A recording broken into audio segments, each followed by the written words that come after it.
Hello students, Radhe Radhe. गणितीय भौतिकी की एक और कक्षा में आपका स्वागत है। और आज हम डिस्कस करेंगे लाप्लास एवं पॉइजन समीकरण। ठीक है, और वो भी किसमें? वक्र रेखीय लांबिक निर्देश तंत्र में। ठीक है, तो क्वेश्चन लिख लेंगे, क्वेश्चन के रूप में अपन डिस्कस करेंगे। इसको लिखो, लांबिक वक्र रेखीय निर्देश तंत्र में लाप्लास एवं पॉइजन समीकरण को लांबिक वक्र रेखीय निर्देश तंत्र में लाप्लास एवं पॉइजन समीकरण को लाप्लास एवं पॉइजन समीकरण के बीजीय व्यंजक लिखिए।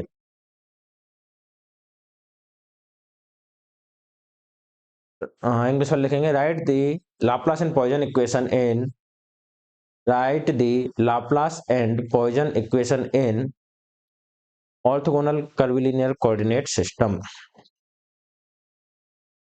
ठीक है, तो अब इसका आंसर चालू करने से पहले मैं थोड़ी सी बातें कर लेता हूं आपके साथ कि सबसे पहले, ठीक है, एक शब्द आया है अपने पास यहां पर, क्या?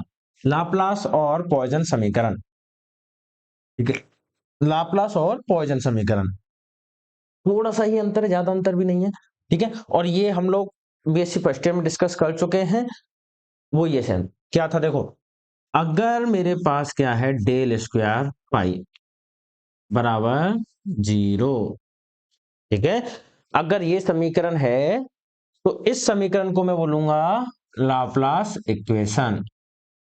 अभी लिखना नहीं है, ठीक है, मैं बोल दूंगा।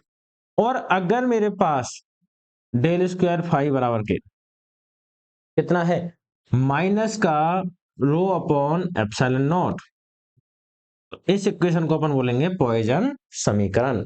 पॉइसन समीकरण, ठीक है, इसको बोलूंगा मैं क्या, लाप्लास इक्वेशन, और इसको बोलेंगे अपन पॉइजन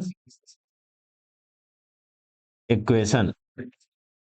ठीक है, दोनों एक ही समीकरण है। अगर देखोगे तो ध्यान से देखो, डेल स्क्वायर फाइव बराबर के माइनस का रो अपॉन एप्सिलॉन नॉट, जहां पर रो क्या है, आयतन, आवेश घनत्व, वॉल्यूम, चार्ज, डेंसिटी।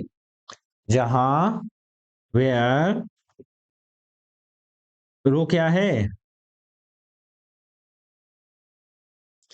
रो है वॉल्यूम, चार्ज, डेंसिटी।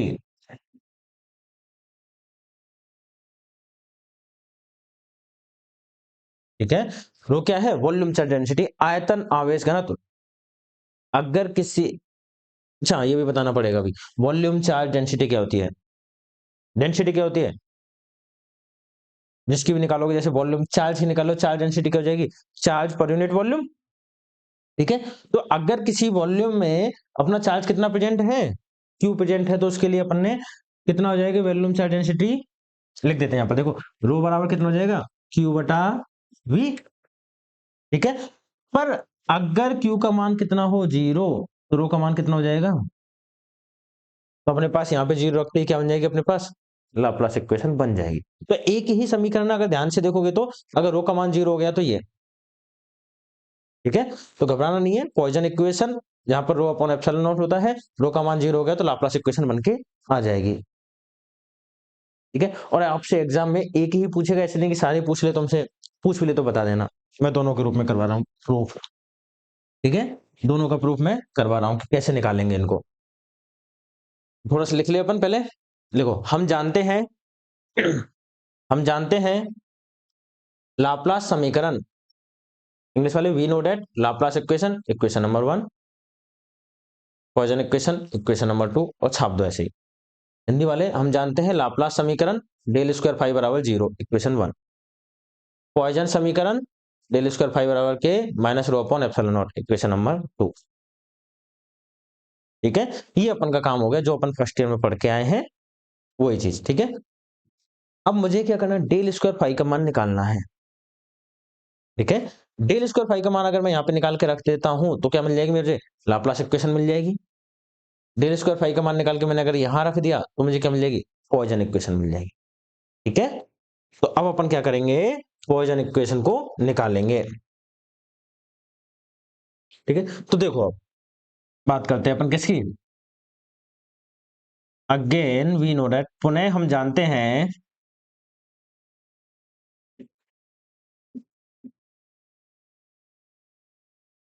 ठीक है, बहुत इंपॉर्टेंट टॉपिक है, पूछा गया कई बार। और इसके बिना आप 5वीं चैप्टर में कुछ भी नहीं कर सकते। 5वीं जो यूनिट है आपकी, लास्ट चैप्टर है जो, उसमें आप कुछ भी नहीं कर सकते। ठीक है, अगर ये आपको नहीं आता है तो ध्यान से समझते हुए चलना। ठीक है, उन्हें हम जानते हैं स्केलर ग्रेडियंट क्या होता है, अदिश प्रवणता,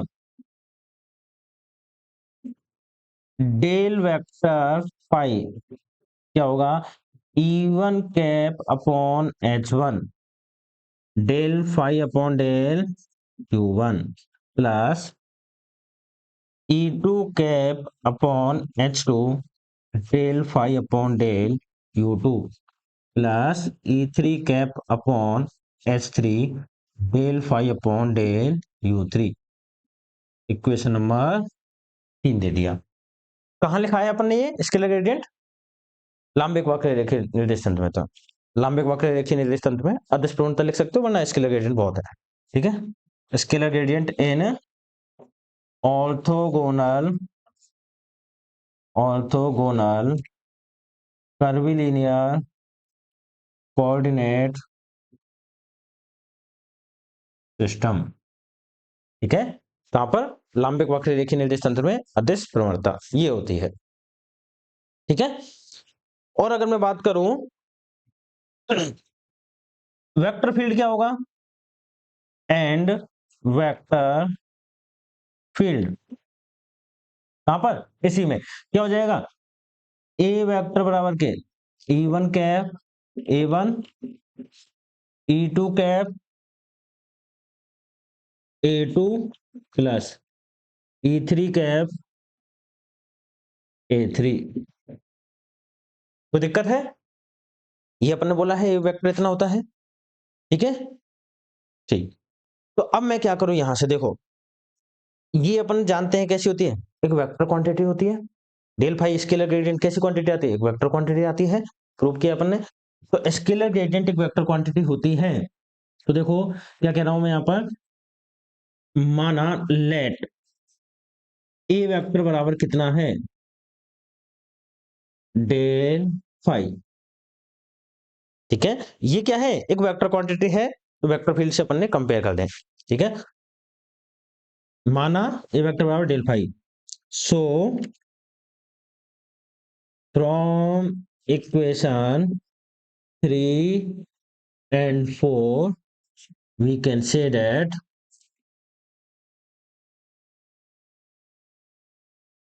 ठीक है, अतः समीकरण 3 व 4 से हम कह सकते हैं कि क्या कह सकते हैं वो देखो आप।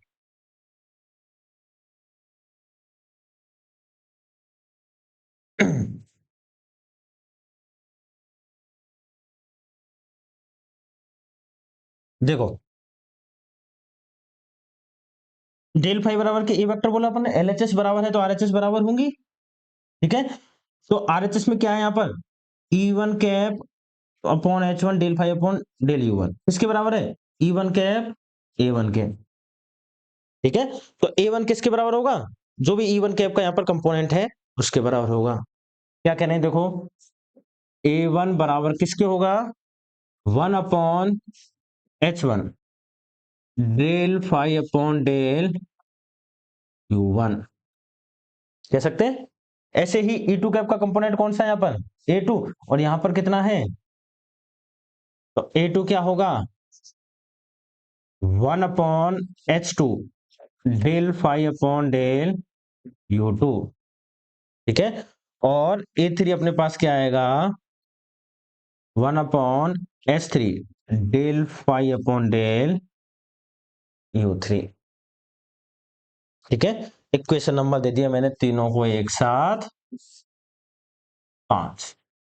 आपकी मर्जी, आप 5 6 7 भी दे सकते हो, कोई फर्क नहीं पड़ेगा। ठीक है, हाँ, कोई दिक्कत है, दोबारा से देख लो। डेल फाई अपन ने माना है किसके बराबर, डेल फाई की ऐसी क्वांटिटी है, वेक्टर क्वांटिटी है, तो उसको अपन ने एक वेक्टर के बराबर मान लिया। वेक्टर के बराबर मान लिया तो E1 कैप का कंपोनेंट किसके बराबर होगा, दोनों बराबर होने चाहिए। E2 कैप के बराबर किसके होने चाहिए, E2 कैप के बराबर।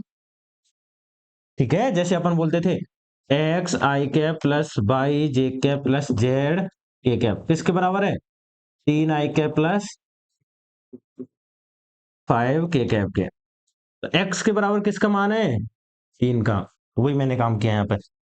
1/h1 डेल 5/y के बराबर 4 का, z के बराबर, z का मान कितना आया, 5 आया। सेम काम अपन ने यहाँ पे किया है इक्वेशन 3 और 4 के साथ। ठीक है,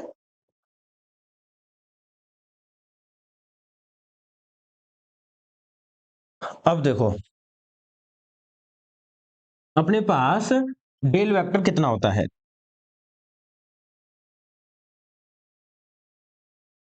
डाइवर्जेंस ऑफ ए वेक्टर क्या होगा, देखो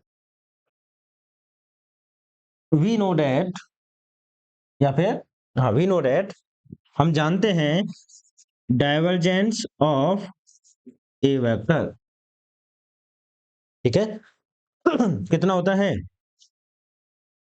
डाइवर्जेंस ऑफ ए वेक्टर, कितना होता है। अच्छा एक काम करना, अभी जो हमने माना था लेट किया था ना, ए वेक्टर बराबर के डेल फाइव, उसको दे देना इक्वेशन नंबर 5 और इसको दे देना इक्वेशन नंबर 6। ठीक है, अभी जरूरत पड़ेगी अपन को इसकी। हाँ, डाइवर्जेंस ऑफ ए वेक्टर अपन ने कितना माना था, सॉरी कितना होगा, 1/h1 h2 h3, निकाला हुआ अपन ने। ठीक है, डाइवर्जेंस ऑफ ए वेक्टर बराबर के 1/h1 h2 h3 और del a1 h1 upon del u1, sorry a1 h2 h3 upon del u1 plus del a2 h1 h3 upon del u2 plus del a3 h1 h2 upon del u3। ठीक है, ये अपन ने divergence का formula निकाला था, जिसको अपन क्या कहते थे कि डाइवर्जेंस ऑफ ए वेक्टर कितना होता है, डेल डॉट ए वेक्टर के बराबर होता है। ठीक है, समीकरण 5 और 6 से अगर मैं मान रख दूं, पुट समीकरण 5 में 6 से मान रखने पर put values from equation 5 and 6, क्या होगा देखो, del vector dot A vector का मान कितना है, डेल 5। ठीक है, ये कितना बनेगा अपने पास, ये मान रखो 1/h1 h2 h3 del upon del u1। ठीक है, a1 का मान कितना है, 1/h1 del 5 upon del u1। ठीक है, तो कितना हो जाएगा ये अपने पास, h2 h3 upon h1, constant बाहर आ जाएंगे, और ये कितना होगा, डेल 5 अपॉन डेल u1। कोई दिक्कत है, ठीक है। a1 का मान कितना है, 1/h1 del 5 upon del u1, तो 1/h1 del 5 upon del u1, h2 h3 as it is. ठीक है, plus del upon del u2 h1 h3, और यहां पर कितना है a2 का मान 1/h2 del 5 upon del u2,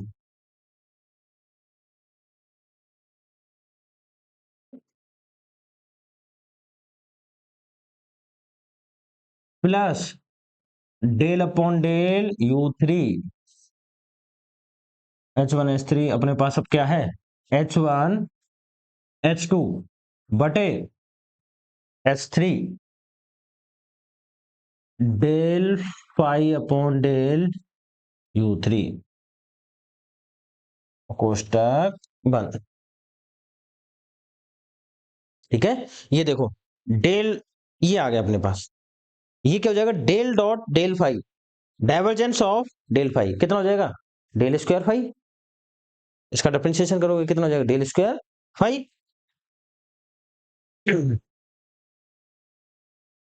तो यहां से आप लोगों के पास क्या आएगा, ठीक है, डेल डॉट डेल फाई कितना आ गया, डेल स्क्वायर फाई, और ये क्या आ गया अपने पास, ये चीज आपके पास as it is 1/H1 H2 H3 del upon del U1 H2 H3 बटे H1 del phi upon del U1 plus del upon del U2 H1 H3 बटे H2 del phi upon del U2 plus del upon del U3 H1 H2 बटे H3 del phi upon del U3। ठीक है, equation number 5 6 इसको दे देंगे अपन 7। ये अपन के पास किसका मान आ गया, डेल स्क्वायर फाई का। अब ये मान कहां रखना है, समीकरण नंबर 1 में अगर रख देते हो, ठीक है, तो क्या आ जाएगा आपके पास, लाप्लास समीकरण आ जाएगा। समीकरण 2 में रख दिया, पॉइजन समीकरण आ जाएगा। ठीक है, देखो यहां पे एक लाइन लिखेंगे अपन, समीकरण 7 लिख दो, उसके बाद में लिखना समीकरण 7 से समीकरण 1 में मान रखने पर put values in equation 1 from equation 7 कितना हो जाएगा, बराबर 0। इसको क्या दे दूं मैं, इक्वेशन नंबर 8 मान रख दिया मैंने, तो डेल स्क्वायर फाई बराबर 0 ही तो था, तो डेल स्क्वायर फाई का मैंने मान रख दिया। ठीक है, तो ये इक्वेशन क्या कहलाएगी, लाइन लिख दो एक नीचे, समीकरण 8 लाप्लास समीकरण कहलाता है। Equation 8 is known as Laplace equation. ठीक है, आगे दोबारा लिख दो, समीकरण 7 से समीकरण 2 में मान रखने पर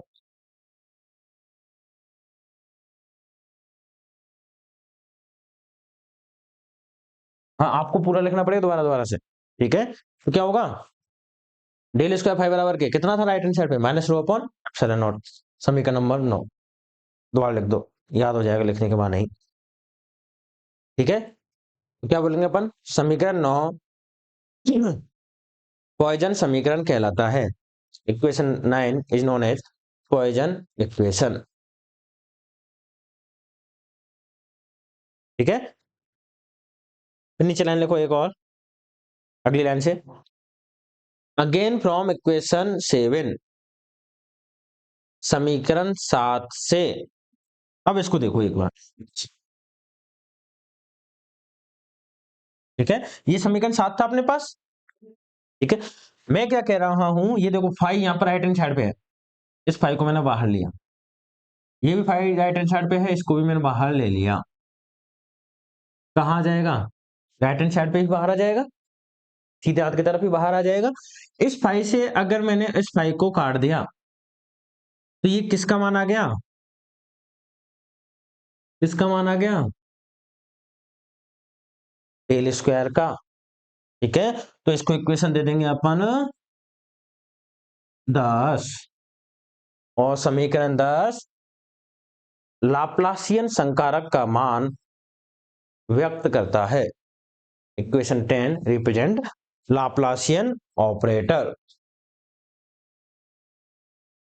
ठीक है, ये आपके पास बहुत सारी चीजें, 3 4 इक्वेशन आ गए, इनमें से एक ना एक पूछा जाता है कई बार 5 नंबर में, लाप्लास समीकरण बोल दे, ठीक है, पॉइजन समीकरण बोल दे, लाप्लासियन संकारक बोल दे। ठीक है, अब देखो यहां तक तो खैर कर देंगे अपन, यहीं से आगे आपसे बोल दे कि इनके मान कार्तीय में निकालो, या बेलनीय में निकालो, या फिर गोलीय में निकालो, अपन ने तो यही सीखा है। ठीक है, मैं वही लिख देता हूं, डेल स्क्वायर फाई बराबर। ठीक है, क्योंकि मुझे यहां से एक चीज और बतानी है, अपन ने क्या सीखा है, डेल स्क्वायर फाई बराबर के, ये किसके अंदर है, ये लाम्बिक वक्र रेखीय निर्देश तंत्र के अंदर। ठीक है।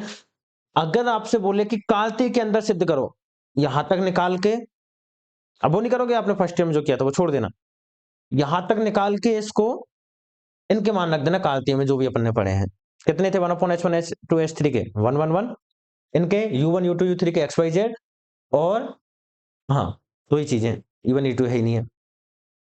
बात करें अपन बेलनीय में निकालो, सिलेंड्रिकल कोऑर्डिनेट सिस्टम में निकालो तो सिलेंड्रिकल वाले मान रख देना, यहां तक तो तब भी निकालना पड़ेगा, ठीक है। और गोलीय में निकालो तो गोलीय वाले मान रख देना, ठीक है। मैं लिखवा देता हूं सीधा।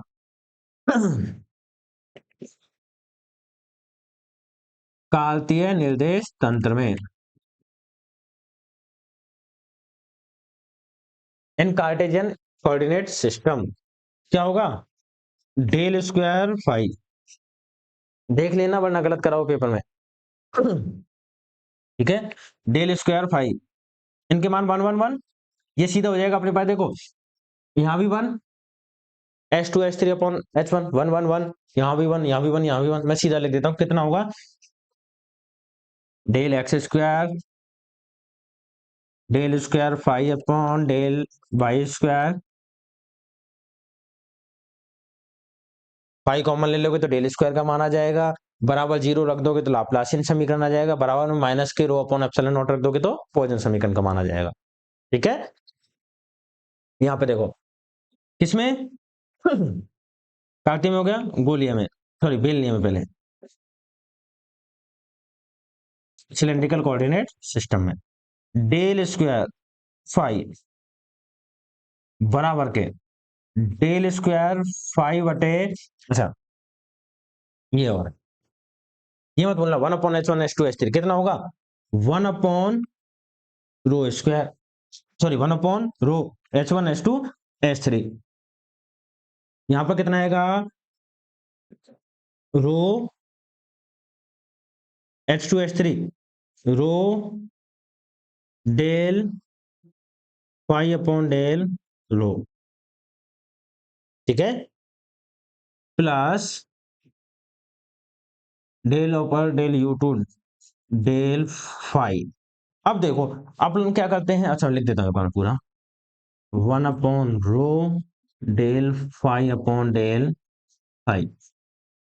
तो अपन क्या करते हैं, इस फाई से इस फाई को काट देते हैं, जल्दी जल्दी में बच्चे लोग जो करते हो, तो यहां पर जब करो तो इस फंक्शन को अलग बता देना कि ये जो फंक्शन है ये फलन है, निर्देशांक फाई नहीं है, ठीक है। दिक्कत आ रही हो तो फाई की जगह कुछ और बोल देना, ठीक है। अगर ऐसे दिक्कत आए बार बार बनाने में तो फाई की जगह साई बोल देना, ठीक है। तो यहाँ पे साई आ जाएगा अपने पास, ऐसे घबराना नहीं है कि अपने पास सर ये साई क्या आ गया, ये फंक्शन एक तरह से ये भी, ठीक है। या फिर ये वाला फंक्शन भी तुम यूज कर सकते हो, जैसे भी तुम्हें डिनोट करना, ठीक है। मैंने साई से करवा देता हूं यहाँ पर, प्लस ये कितना होगा डेल अपॉन डेल जेड, और यहाँ पर rho del psi upon del Z,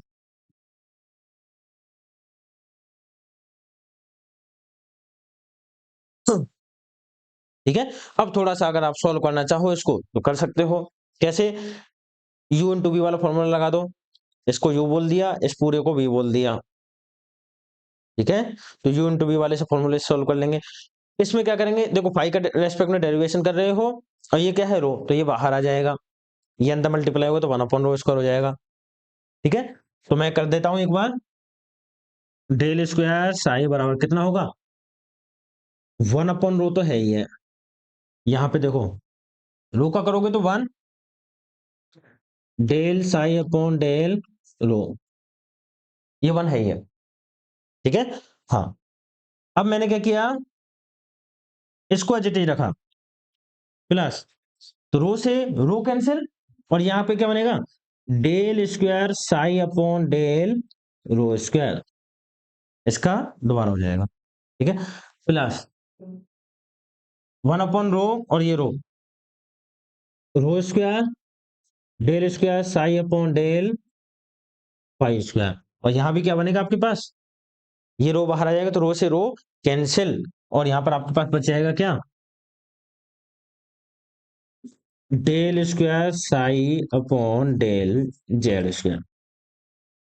ठीक है, तो ये सॉल्व करने के बाद वाली टर्म आपके पास आ गई है। सॉल्व करने से पहले कुछ ये याद रखनी है, सॉल्व करने के बाद में ये याद रखनी है। मैं तो कहता हूँ दोनों याद मत रखो, इसी से काम चल जाना, अपन फटाफट मान रख देंगे।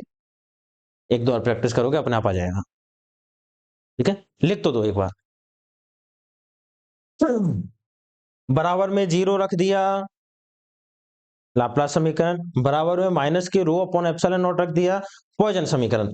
और साई से साई को उड़ा दिया तो राइट हैंड साइड पे ले जाओ साई को, और उड़ा दोगे तो क्या बन जाएगा, लाप्लास संकारक।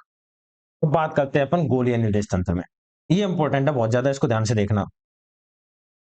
इंपॉर्टेंट तो पूरा ही है आज की क्लास। ठीक है, 50 यूनिट इसके बिना समझ में नहीं आनी आपको। पर गोलीय ज्यादा इंपॉर्टेंट है, क्यों? थर्ड ईयर तक आपका पीछा नहीं छोड़ेगा। ठीक है, तो कहां बात करें अपन, स्पेरिकल में, गोलीय निर्देश तंत्र में।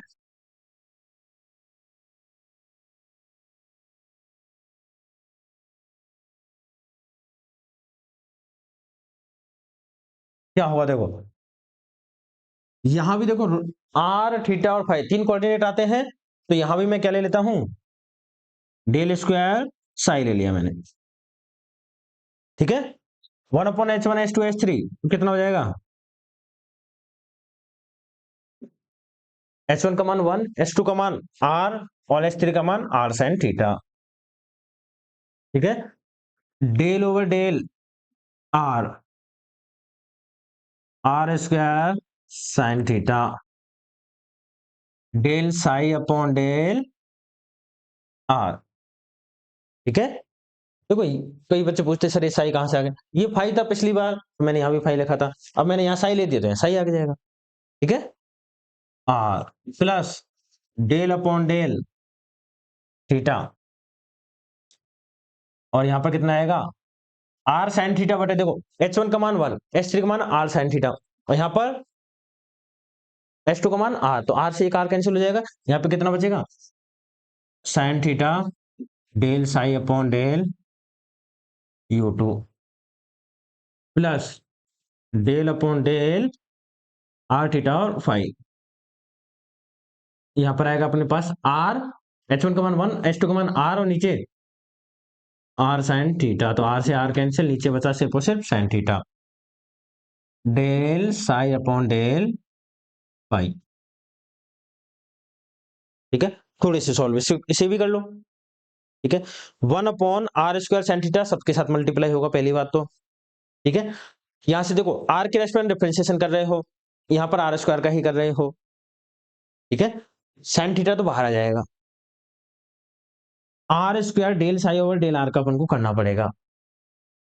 ठीक है, दो तीन स्टेप लगेंगी, कर देता हूं मैं, 2 मिनट और देख लो बस। 1/r² sin थीटा तो एज इट इज, तीनों पे अंदर मल्टीप्लाई करके चलेगा, है ना। यहां से sin थीटा अपन ने बाहर ले लिया, ये कितना बचा, del over del r, r² del psi over del r plus 1/r² sin theta यहां आ जाएगा।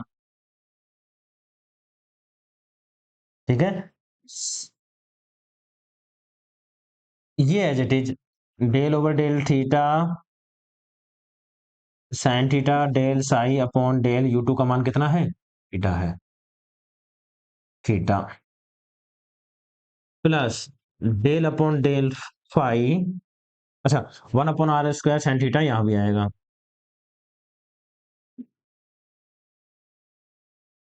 ठीक है, प्लस देखो फाई के रेस्पेक्ट में कर रहे हो, यहाँ पर किसका हो रहा है, sin थीटा का, तो ये बाहर आ जाएगा, और ये कितना हो जाएगा, sin स्क्वायर थीटा, और ये कितना हो जाएगा, del square psi upon del phi square. ठीक है, यहां पे देखो sin थीटा से sin थीटा कैंसिल, इतना छोड़ दो कोई दिक्कत नहीं, इसे भी छोड़ दो कोई दिक्कत नहीं, पर ये काम आता है, इसको और सॉल्व कर लेते हैं थोड़ा सा। ठीक है, देखो क्या हो जाएगा, ये अपने पास, इसका डिफरेंशिएशन करें u इंटू बी से, इसका डिफरेंशिएशन करोगे, इसको एज इट इज छोड़ दोगे। ठीक है, r² का करूंगा तो कितना आएगा, 2r। ठीक है, और del psi over del r as it is. तो 2r करूंगा तो r से एक r कैंसिल हो जाएगा, मेरे पास डेल स्क्वायर साई बचेगा मेरे पास 2 del psi upon del r। ठीक है, आर स्क्वायर का किया, इसको एज इट इज रख दिया। अब आर स्क्वायर को एज इट इज रखेंगे, आर स्क्वायर से आर स्क्वायर कैंसिल।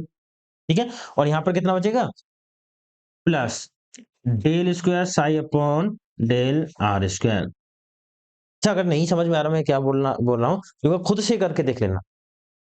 ठीक है, खुद से करोगे अपने आप यही चीज निकल के आ जाएगी आपके पास जो मैंने निकाली है। प्लस 1 अपॉन, हाँ अब थीटा का वही देखो, थीटा और दो चीज आ गई अपने पास, तो थीटा का करेंगे तो साइन थीटा का करोगे तो ये एज इट इज, और इसका करोगे तो साइन थीटा का क्या होता है, कॉस थीटा। ठीक है, तो इसको तो एज इट इज रहने दो, ये इसमें कोई चेंज तुम्हें नहीं मिलेगा।